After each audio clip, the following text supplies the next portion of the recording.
এই ভিডিওতে আমি আপনাদের দেখাবো যে কিভাবে আপনারা আপনাদের ফোনে গান দিয়ে রিংটোন সেট করবেন।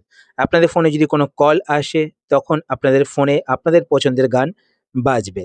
তো কিভাবে আপনাদের ফোনে গান দিয়ে রিংটোন সেট করবেন চলুন আমি আপনাদের দেখিয়ে দিই। তো এই জন্য আপনারা আপনাদের ফোন থেকে সেটিংসটি ওপেন করবেন। সেটিংস ওপেন করার পর এইবার আপনারা একটু নিচের দিকে চলে আসবেন। নিচের দিকে আসার পর এখানে আপনারা একটি অপশন দেখতে পাবেন সাউন্ড অ্যান্ড ভাইব্রেশন। তো এখানে দেখুন সাউন্ড অ্যান্ড ভাইব্রেশন, তো আপনার সাউন্ড অ্যান্ড ভাইব্রেশন এই অপশনটিতে ক্লিক করবেন। এই অপশনে ক্লিক করার পরে এইবার আপনারা ওপরে এখানে ডান দিকে দেখতে পাচ্ছেন রিংটোন বলে একটি অপশন শো করছে। তো আপনারা রিংটোন অপশনটিতে ক্লিক করবেন।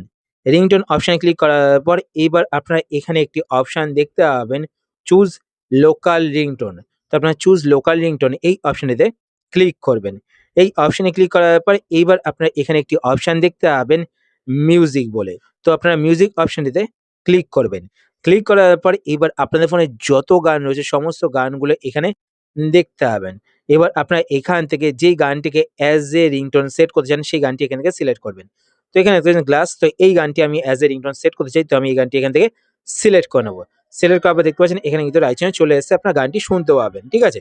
তারপর আপনার উপরের দিকে আসবেন, উপরের দিকে আসার পর এখানে ওকে বাটনে ক্লিক করবেন।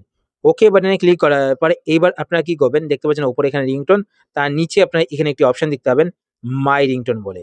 তো এখানে দেখতে পাচ্ছেন গ্লাস যেই রিংটোনটা আমি সিলেক্ট করলাম সেই রিংটোন কিন্তু এখানে শো করছে। তো এখানে অ্যাপ্লাই বাটন দেখতে পাচ্ছেন, তো আপনার অ্যাপ্লাই বাটনে ক্লিক করবেন। অ্যাপ্লাই বাটনে ক্লিক করার পর এখানে ওকে বাটনে ক্লিক করবেন। ওকে বাটনে ক্লিক করার পর এবার দেখুন আমি এখান থেকে ব্যাক করছি। ব্যাক করার পর এখানে দেখতে পাচ্ছেন রিংটোন, তো গ্লাস রিংটোনটা কিন্তু সেট হয়ে গেছে।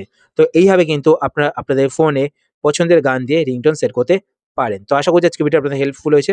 যদি হেল্পফুল হয়ে থাকে তো অবশ্যই লাইক করে দেবেন। আর আপনারা যদি এই চ্যানেলে নতুন হয়ে থাকেন তো চ্যানেলটিকে সাবস্ক্রাইব করে পাশে বেল আইকনটি কল করে রাখবেন এরকম নতুন ইন্টারেস্টিং ভিডিও নোটিফিকেশন পেতে। আর আপনারা যদি ফেসবুক পেজ থেকে ভিডিও দেখে থাকেন তো পেজটিকে লাইক এবং ফলো করে পেজের সাথে অবশ্যই থাকবেন। তো আজকের মতো এই পর্যন্তই, আবার দেখা হবে আপনার সাথে নতুন একটি ভিডিওতে। তো টাটা, সবাই ভালো থাকবেন।